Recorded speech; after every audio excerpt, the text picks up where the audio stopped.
Hi, Stamper fans! Welcome to another Make It Monday. I am Nan Gerlitz, independent Stampin' Up! Demonstrator from Bloomington, Illinois, and I am here live on my Facebook page every Monday night at 7 p.m. Central Time. And hopefully this week the glitch from Facebook will be fixed and I can also download this video after I'm done and post it to YouTube like I've been doing. So if you're catching me live, please drop a comment. If you're catching me on the replay, thank you so much for coming in. I hope you learned something today, whether you're live or not. um, that's my goal every Monday night, is to share tips, hacks, tutorials, teach you something new, maybe remind you of something that you already knew and forgot. Just give you some inspiration to try some things on your own. So that's what I'm here for. Basically, I'm just here trying to connect to my people and helping you connect to yours through handmade cards. All right. So let's see. Okay, so let me go ahead and flip the camera here. Change the view, whatever. There we go. So there's lots going on here right now. This is my winning card, just barely, just like squeaking by. Voting was hot and heavy this past weekend. The lead changed several times. We were always like pretty much almost right from the get-go. We were separated by 1 or 2 votes, and it was crazy. So, but I came out on top again this week, and this is the card we're going to be making tonight. It looks kind of, a lot, but it's not really a lot. And I'm going to walk you through how I put that together. So hopefully you'll learn a little something new around here. Also, we happened to go up by our daughter and grandkids over the weekend, and I got what I'm going to say is a handmade card. Jeffrey was waiting at the door for me, and he gave me this, and I unfolded it, and James colored this picture for me, and then when I opened it up, it says, "Dear Grandma, I love you. You are the best grandma in the world." So right there, proof that it's never too early to get them started on handmade cards, because this is one of the best cards I've ever gotten in my life. I'm like, I'm pretty much the best grandma in the world. I have it in writing. So that was our Saturday. Was crazy driving up and driving back all in one day because there's so much to do. I know, Linda's so sweet. I was just, and they give the best hugs, and they're just so fun. And yeah, it was a good day. Um, so that was our Saturday, but we did not stay the night because I have so much to do. I am leaving on Thursday morning bright and early to go to Houston for On Stage, which is Stampin' Up's convention. And basically, if you've ever been to a Stampin' event, like, you went to a class or something like that, right? And you know how you feel when you're talking to other people that stamp and it's fun and you're laughing and you're getting ideas from everybody. Well, imagine that times thousands. That's what I'm going to be doing this weekend. It's amazing. We haven't done it since pre-COVID. We had one live event that was just a single Saturday kind of thing in Indianapolis. Gosh, was that before or after? I think that was after COVID, after things started opening up again. Um, and so it's been quite a while since we have been since we've been to anything. We've been doing a lot of virtual, which is nice, but not quite the same, I think you'll agree, as getting together and crafting and talking about crafting and eating and all of that. So that's what I will be doing. I will be sharing sneak peeks when I can, maybe some behind the scenes stuff, probably in my stories here on Facebook and on Instagram. So make sure you are following me. Make sure you have your notifications on. Check my stories, and you get all the goodies. And then next Monday, I will not be making a card in front of you. At least that's not the plan. I will be, however, unboxing kind of, all of the goodies that I got from this coming weekend. So you'll get to see the cover of the new catalog. You'll get to see stamp sets and, anything else that I get while I'm there, because they will load us down with goodies. I'm very excited. all new products. So you'll get to see the make and takes. I don't think I'll do swaps. I might pull out a couple of my favorites and show you, but I'll probably have to do another thing for swaps because it'll be too much. We'll be here all night. So, all right. With that, let's get started here. And as always, I have put the full supply list with cardstock measurements in the video description, so you can click on that and you don't have to feverishly write anything. Oh, I know, Linda, right? Don't you just want to join back up so you can come next time? Oh, it's so, so fun. You would love it. Absolutely. We are using the Zany Zoo suite of products, actually. So on the supply list, I put the suite number. I also put the bundle number. I put some different things so you could buy it all together, or you could piecemeal it if you'd wanted to. But the suite of products comes with the stamp and die bundle. It also comes with this awesome designer series paper and a ribbon duo that has petal pink and lemon lime twist. So, and I am actually using all of it on this card tonight. So that's why I put the entire suite on the supply list, and then I broke it down too. So you kind of had your choice of which way to go there. Let's see. So what I did, I kind of knew I wanted circles and I wanted guys on circles. That's all I knew. That's what I started with. So I pulled out the stamp set and I went, yeah, those three guys, they'll fit on circles and that's a cool birthday vibe. Cool. We'll make a birthday card. So that's where I started. And then I thought, well, what colors do I want to do? And then I realized, oh, I should just pull out the designer paper because I knew I wanted to use a black and white as the background. But the designer paper has the awesome colors that go together, right? So I flipped it over to the back. And on the back of all your designer papers and in the catalog and online, so there's several places to find it, but it'll tell you all of the Stampin' Up! Colors that are in this paper so you can coordinate things. So that's how I got my color combination. I pulled the colors right out from this paper pack, even though I'm really only using the black and white side of the paper. So grab let's get to building. So much. I thought I was organized. I always think I'm organized. And then I think I've got to reach around too much stuff. But yes, today was a busy day. And so here's part of the problem too. As excited as I am to go to Houston, I'm a little too excited and I did not sleep well last night. So even though my alarm goes off at 6 to get up for work, I had been awake since 5 and I hadn't slept that great before that. So I'm a little sleepy right now. So hopefully we'll be okay. All right, got a couple of things here. So I want to show you a fun little paper saver that I do when I remember it for sure. So when you have a top layer and then a card base and then you have a layer in between those, you can always do this little trick. Because I knew I wanted my greeting in the lemon lime twist. So we're going to take our little happy birthday stamp, our block, and our memento. I am using memento tonight because I'm coloring in these guys with our alcohol markers, our Stampin' Blends. So you want to use the memento ink because it's a water base and that way it won't, whatever the word is, smudge. I cannot think. So, so I'm just using that for my greeting as well. Now, you're like, why did you do that in the middle of there? Because nobody's going to see the middle of that. So I'm going to take our little nested essentials dies. I'm going to grab this small rectangular one.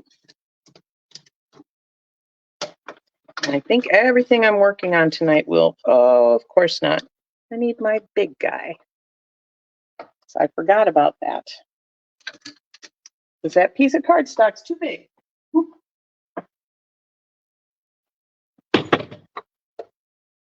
All right. Let's get the big guy out here. What do we call it? The big boss? I'd forgotten I call it the big boss and the baby boss. Okay. So we're going to pop that right there. Doesn't matter if it's straight on the cardstock or anything because nobody's ever going to see that part. So I just want to make sure that my die is straight on the words.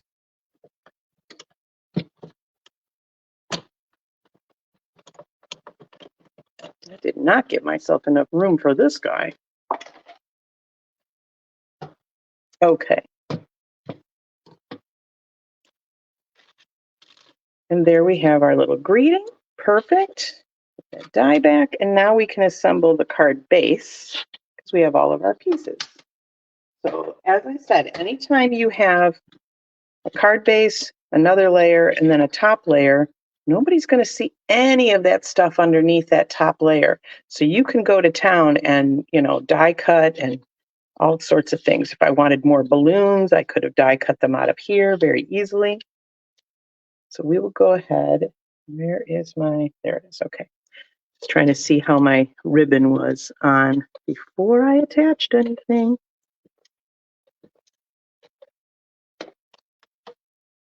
Okay. We'll go ahead and put that layer on there. Set that aside for a minute. Let's build up all of our circles. So I've already pre-punched my circles. I used our 2-inch circle punch. I love how we have the labels on the ends. So these guys all, if you notice, this kind of raised circle. So these will all stack on top of each other, and then you can see, just like you can the spine of a book, what punch is what. So I have them in a slotted holder so I can grab them, but if you wanted to line them up like books on a shelf, you can see right from the end which one you need instead of having to pull out each one. Which one is my circle? So these are all punched with the 2-inch circle punch, really easy to do. And then I just went kind of crazy, like, which way do I want to arrange these? And kind of just, I didn't want them right in a row. I knew that. So I do a lot of this before I attach anything on, like, especially on Friday nights or when I'm trying to design a new card, anytime, I kind of start arranging things. Okay, I know what colors I want and, which way do these circles look best? Would the yellow look better in the middle? Whatever it is. I knew I wanted the turtle in the middle, so I felt like he would pop on the pink. Those kinds of decisions. So let's go ahead and, where's my notes? Okay. So I've got a couple of guys to show you a couple of tricks that I did. And I need to grab my stamp and chamois real quick.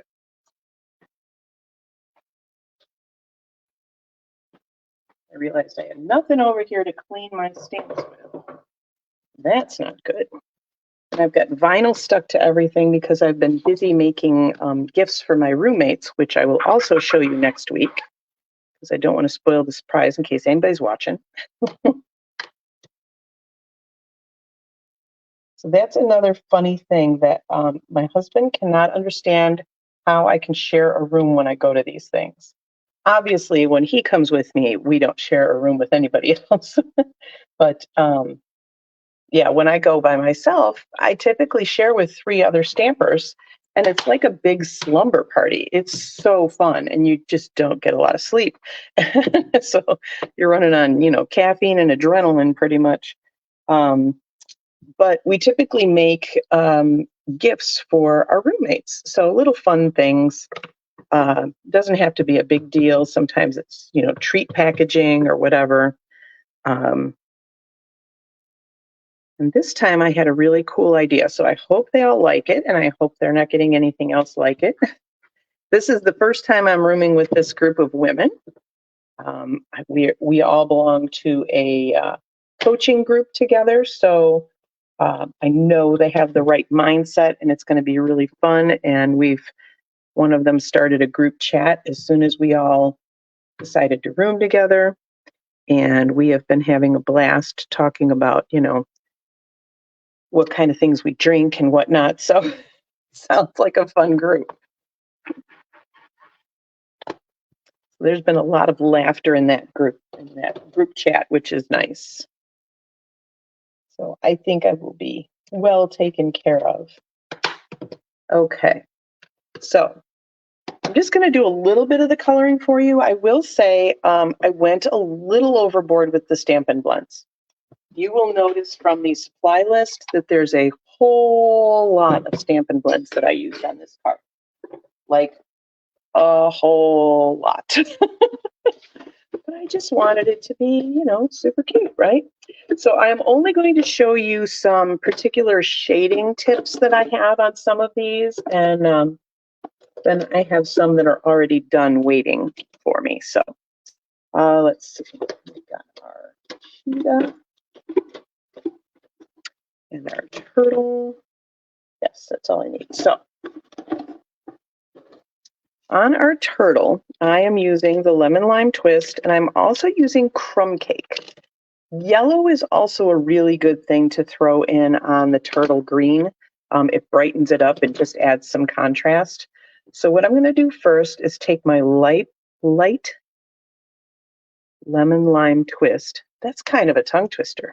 And I'm just going to go all over this guy with the light. Just a good little base. It does not have to be perfect. I'm just getting a little base coat down. All right. Then I'm going to come in with my dark crumb cake, and I'm just going to go around his little shell, kind of outer shell rim, I guess, if you will. I'm also going to go into these little squares on the top of his shell, on the back of his shell, I don't know. And I'm also going to go down these lines that are on his belly. This is just going to give him some good contrast. So right now it looks very brown. It's like, I don't know. But we're going to take our dark lemon lime twist, and I'm going to add a little bit of a shadow to the back of his head and neck. And then I think I'm going to go over this middle part, his belly, with the dark as well. And I'm going right over that crumb cake. And so you can see it really blended that in. So you can't really tell it's crumb cake anymore, but there's a little bit of a shadow to it. So that's nice. And I'm going to take my light again, and we're going to blend that shadow in his face. And I'm also going to blend these outer areas so that they're a little more green than brown. But I also don't mind if they stay pretty brown. All right, so that's our turtle shading. And you can totally just color him green and call it done, no problem. But I had a good experience coloring in a turtle a few years ago, and ever since then I've just loved coloring in turtles.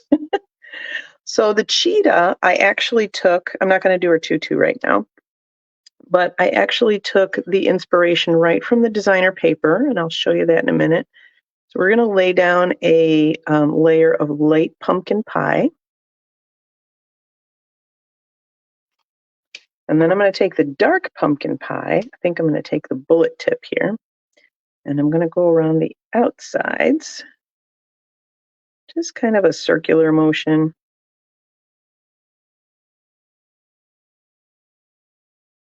Down the outside of her face too.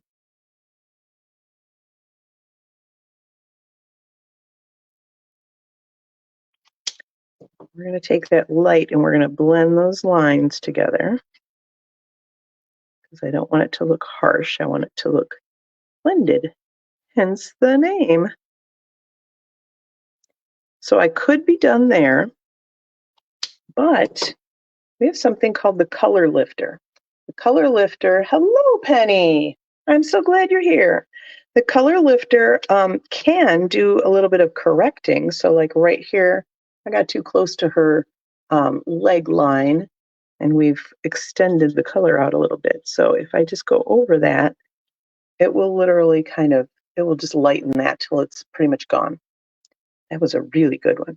But what I'm going to do is I'm going to take the brush tip of my color lifter, and I'm going to go right down the middle of her whole body and the inside of her legs. And what that'll do is will lighten up the color right down the middle and the inside of her legs even more. So I've blended everything nice, but then I've created a nice light stripe down the middle of her basically to give her some more shading.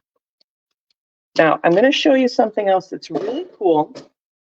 If you are not into coloring so much, or if you're just in a hurry, maybe you need a card for a kid fast.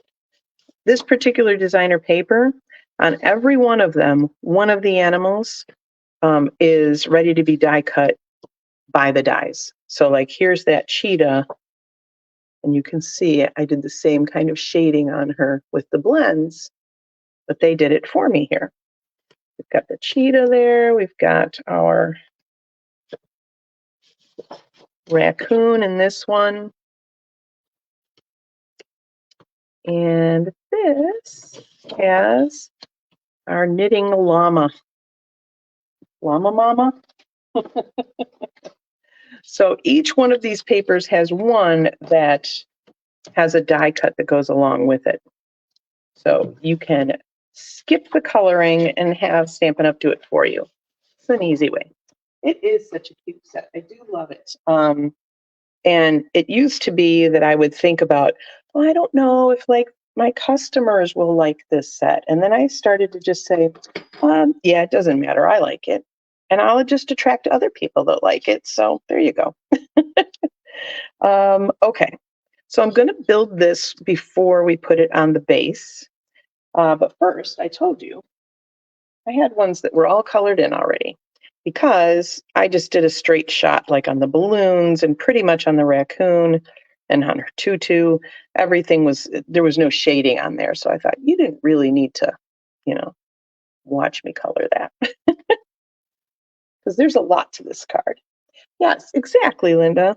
I'm like, I'm just going to buy what I like and use what I like.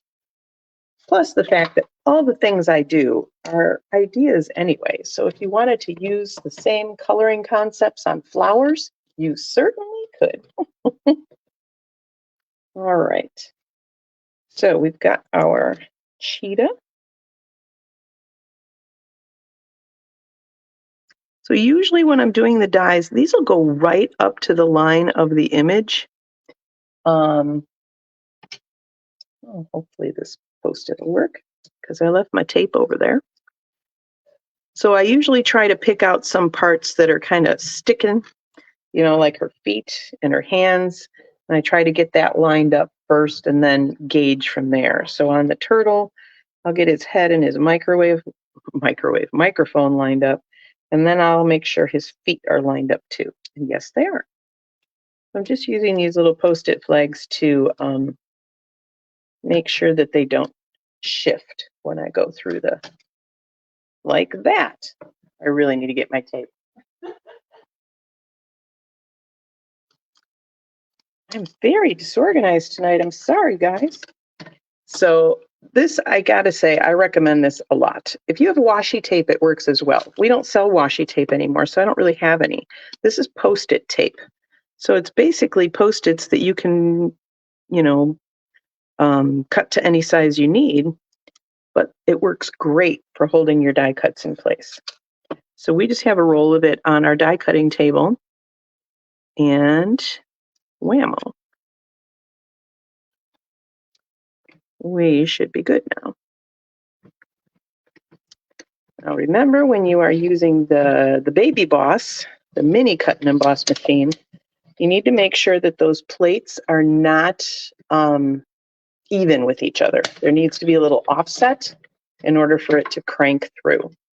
Mostly, I believe, I'm sure some engineer or physicist could tell me, but I think it's because of the area here is not as wide as the big one, so there's less give to it. That's what I'm going with. It sounds really smart, doesn't it?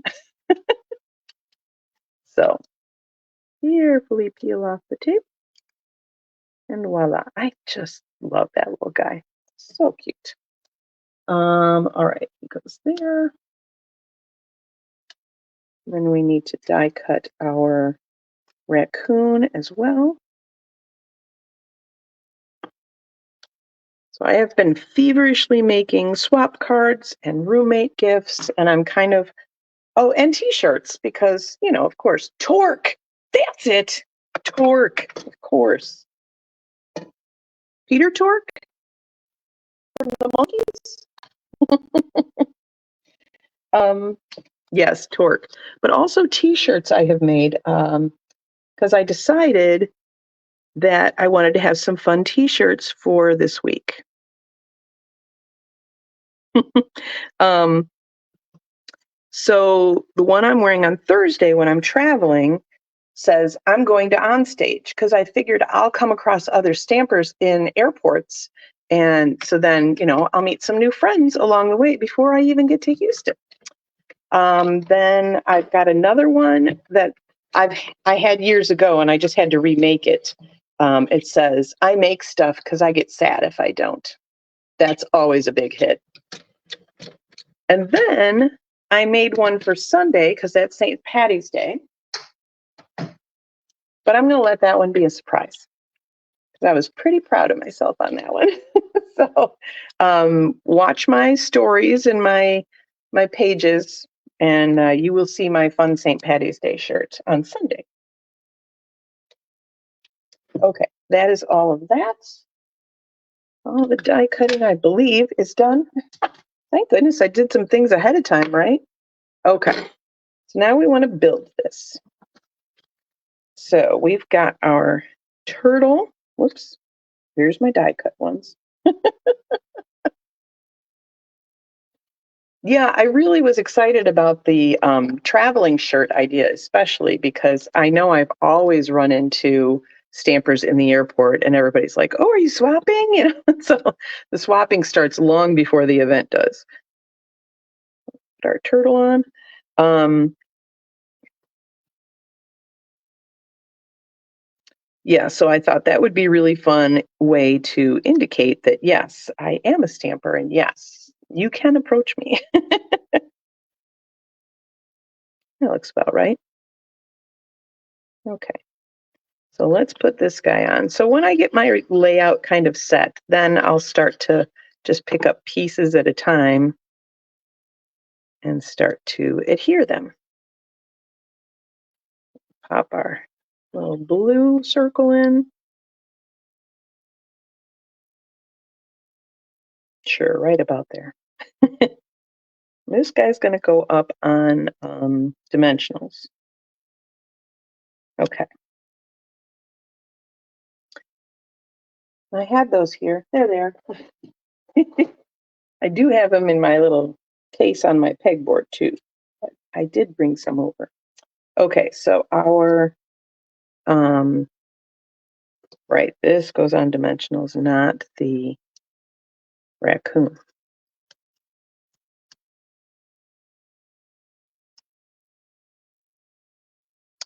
And this guy, it's a little bit of glue. This one's getting really empty, so just a little in there. And I also wanted to have some kind of floating off the circle kind of things happening. So, and then my cheetah is also going to go on dimensionals on our circle. One there and one down here.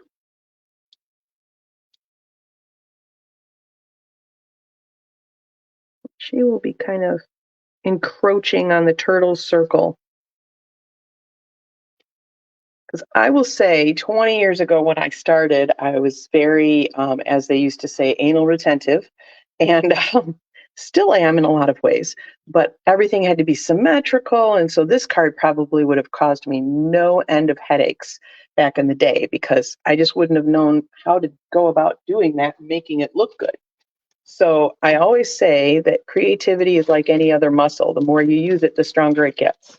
So the more you try to even copy other people's cards that are maybe things that are not your strengths. That's what I started doing. I would copy other people's collage cards or cards that weren't symmetrical and things so that I could get a feel for what works. Like the rule of threes is a great thing. Anything in threes is really good. Odd numbers are really good.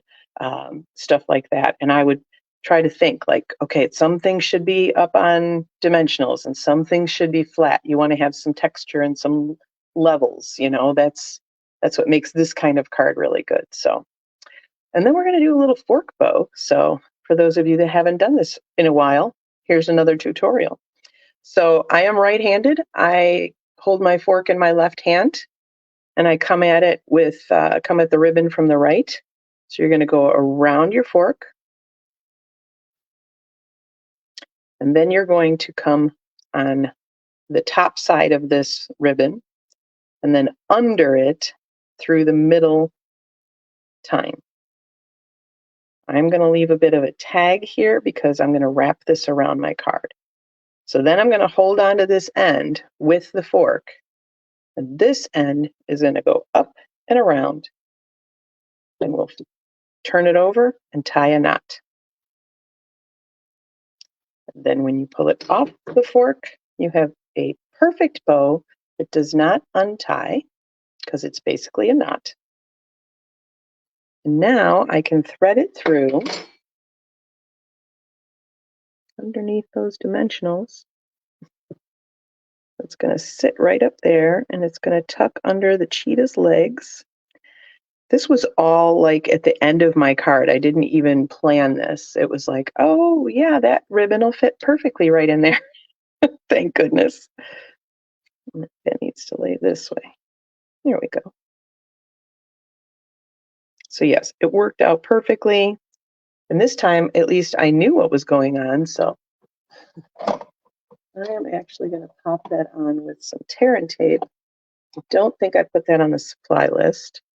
So I will have to try to remember to add that in case anybody wants to find it. But you can find it on my website under the adhesives as well. So I like using tear and tape when I use ribbon, in case you haven't been paying attention, because ribbon tends to put some stress right there where the paper is trying to hold on to the paper below it. So if you use tear and tape, it's a good strong adhesive, and that will hold that piece really good. Oh, I'm glad, Linda. I hope you'll give it a try. I should probably do a video just on the fork bow. I have started to do some videos on like mounting your stamps and re-inking your stamp pads, things like that. So I should add that to the list. In fact, before I forget about it, I'm going to write it over here. Fork bow. That will not happen this week before I go to Houston. But I will add it to the list of tutorials to have, so it's just a standalone. So if you guys are looking for just that, you only have to look for that video. Okay, so now this can go on the card. So since I've got my tear and tape on the sides, I'm just going to put adhesive kind of top and bottom. Grab my little take your pick tool so I can get the paper backing off of there. Yeah, I've been pretty funny. I have a to-do list going on Trello, and every day at the end of the day, I take whatever didn't get done and I just change the name of the day to the next day and add anything else I need to do before I leave. So, all right. And now our greeting is just going to get tucked right in under that bow. But yesterday when I was trying to make my shirts, my Cricut, I don't think I've used it since I got my new laptop. And so it wouldn't connect on the laptop. So I'm like, oh my gosh, I don't have time for this. And so then I realized, oh, well, I could just open the app on my phone because I've already designed the projects. I just need to send it to the machine, right? So I did that the other day. Oh, when I was making the roommate gifts, because I was cutting a bit of vinyl for that. And that was all fine and it worked. Well, then yesterday, my phone wouldn't connect to it either. I'm like, this is not funny. I don't have time. I don't have time for this. So not happy. So then I was looking at my machine like, I don't know, maybe do I, unplug it and plug it back in? And I saw that I still had the cord on it to connect directly to my laptop. So I literally just brought my laptop over there, plugged it right in, and booted it up. It was an interesting afternoon, but I got all my shirts done and I was very happy with them. So pretty excited about that. Let's see. Okay. So there we have it. So I've given you some tips on how to get color combinations. I've given you some tips on, oops, there we go. Color combinations, look to your designer series papers. And you know what? Even if you don't have designer series papers, look in the catalog or online and say, oh, I like that set of designer papers. What colors did that use? And just use those colors on whatever you have, right? Or as close to them as you have. So color combinations are really man, designer papers are the place to start. The other thing is the paper saving. So if you've got that layer between your card base and the top layer, punch and dot that sucker up because nobody's going to see that paper and you can use it for something else. So especially the greeting on the card you're making because it's going to coordinate, right? So I've given you a couple of tips like that, giving you some coloring tips and some ways to avoid coloring. Let somebody else do the work. So hopefully you've learned a little something new and the fork bow. So Linda, if you haven't tried that fork bow, I hope you will give it a go. I think Penny did last time I did it. She actually tied some, so I think she's got it down. So it's pretty easy once you start it. And like I said, I have it on my list, so I will make a separate fork bow video for y'all so you can refer to that. All right. So if you learned something new today, or if you just found something inspiring that you wanted to try, go ahead and share the video so that your friends and family can learn something new as well. And until next week, I'm still Nan Gerlitz. Happy stamping.